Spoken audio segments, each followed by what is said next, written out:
आज मन की बात में प्रधानमंत्री ने ड्रग्स का मुद्दा उठाया। आपकी पार्टी पंजाब में लगातार उठा रही है, लेकिन आज जो मन की बात थी उसमें उन्होंने जो तमाम बातें कही उसको किस तरीके से? देखिए, नशाखोरी एक बहुत बड़ा मुद्दा है और आम आदमी पार्टी का मानना है कि इस नशाखोरी के पूरे धंधे ने और खेल ने खास तौर से इस देश के नौजवान तबके को बर्बाद किया है, तबाही की कगार पे पहुंचाया है। बहुत सारे नौजवान मरने को मजबूर हुए हैं। खास तौर से जिस राज्य की आप बात कर रहे हैं पंजाब में, वहां पर अकाली दल की सरकार है जो भारतीय जनता पार्टी की सहयोगी सरकार है।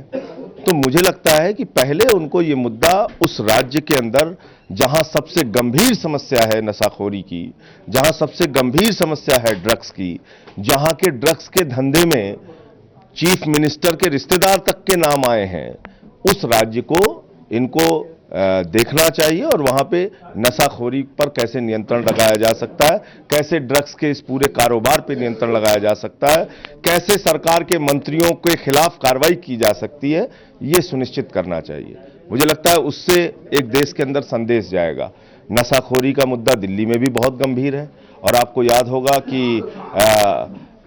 इसी ड्रग्स और सेक्स रैकेट के मामले में हमारे एक मंत्री को फर्जी तरीके से फंसा के उस पर मुकदमे लिखे गए थे। जब वहां खिड़की एक्सटेंशन के मामले में वो गए थे, क्या था, वहां इलाके के लोग ड्रग्स के धंधे से परेशान थे। तो ड्रग्स का धंधा, ड्रग्स का कारोबार इस देश के अंदर लगातार बढ़ रहा है और कई राज्य उससे तबाही की कगार पे पहुंच रहे हैं। संजय जी, हिना भट्ट जो कि जम्मू कश्मीर में कैंडिडेट हैं, उन्होंने पोलिंग ऑफिसर पर हाथ उठाया और दूसरी तरफ जो एक और सोफियान से जावेद कादरी बीजेपी के कैंडिडेट हैं, उन्होंने भी एक वोटर के साथ मारपीट की है। देखिए, भारतीय जनता पार्टी के लोग निश्चित रूप से बहुत अहंकार में जी रहे हैं।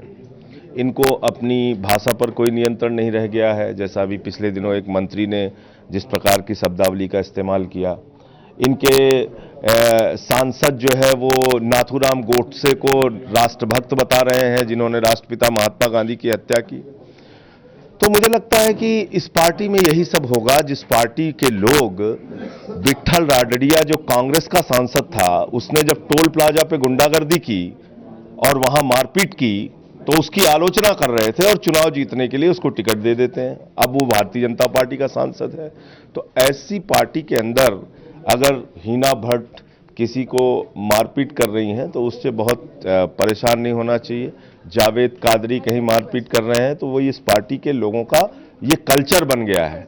इनकी भाषा, इनका अहंकार, इनके तौर तरीके वो अलोकतांत्रिक हैं जो भारतीय राजनीति के अंदर कहीं भी स्वीकार्य नहीं है।